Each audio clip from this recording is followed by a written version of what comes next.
America और Britain के कुछ शोधकर्ताओं ने बताया है कि ऑक्सफोर्ड यूनिवर्सिटी में कोरोना वायरस की जिस वैक्सीन पर काम चल रहा है उसके शुरुआती निष्कर्ष आशाजनक हैं। शोधकर्ताओं ने 6 बंदरों के एक समूह पर इस वैक्सीन को आजमाया और पाया कि ये काम कर रही है। बताया गया है कि इस वैक्सीन का ट्रायल इंसानों पर चल रहा है। साथ ही कुछ अन्य वैज्ञानिकों से आने वाले दिनों में इस वैक्सीन का रिव्यू करवाया जाएगा। ब्रिटेन के दवा निर्माता AZL.L ने पिछले महीने घोषणा की थी कि उसने ऑक्सफोर्ड वैक्सीन ग्रुप और जेनर इंस्टीट्यूट के शोधकर्ताओं के साथ मिलकर कोरोना वायरस के टीके पर काम शुरू किया है। शोधकर्ताओं ने अपनी रिपोर्ट में बताया है कि 6 बंदरों को कोरोना वायरस की भारी डोज देने से पहले उन्हें ये टीका लगाया गया था। हमने पाया कि कुछ बंदरों के शरीर में इस टीके से 14 दिनों में एंटीबॉडी विकसित हो गई और कुछ को 28 दिन लगे। शोधकर्ताओं के अनुसार कोरोना वायरस के संपर्क में आने के बाद इस वैक्सीन ने उन बंदरों के फेफड़ों को नुकसान से बचाया और वायरस को शरीर में खुद की कॉपियां बनाने और बढ़ने से रोका, लेकिन वायरस अभी भी नाक में सक्रिय दिखाई दे रहा था।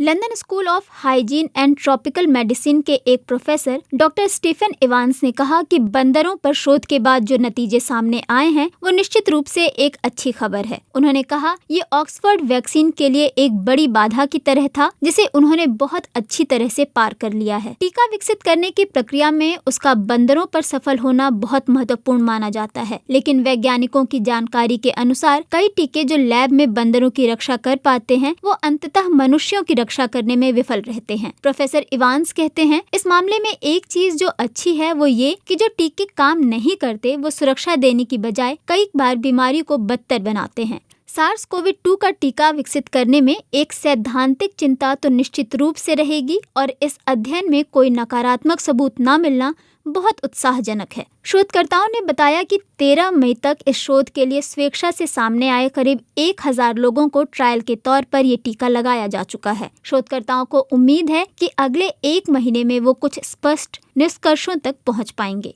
दुनिया के कुछ अन्य देशों में भी कोरोना वायरस वैक्सीन के ट्रायल चल रहे हैं जो मानव परीक्षण की स्टेज तक पहुंच चुके हैं। वैश्विक रूप से कोरोना वायरस से लड़ने के लिए 100 से अधिक टीकों पर काम किया जा रहा है, लेकिन 40 लाख से ज्यादा लोगों को संक्रमित कर चुके और 3 लाख से ज्यादा लोगों की जान ले चुके इस वायरस का टीका तैयार करने वालों के सामने सबसे बड़ी चुनौती इस बात की है कि अगर टीका बना तो कितनी बड़ी मात्रा में इसकी डोज तैयार करनी होगी। आमतौर पर एक कामकाजी टीका विकसित करने में 10 साल तक का समय लग सकता है, लेकिन महामारी में आई तेजी को देखते हुए और मरने वालों की संख्या को देखते हुए बड़े शोधकर्ता कोरोना वायरस का टीका जल्द से जल्द विकसित करने का प्रयास कर रहे हैं।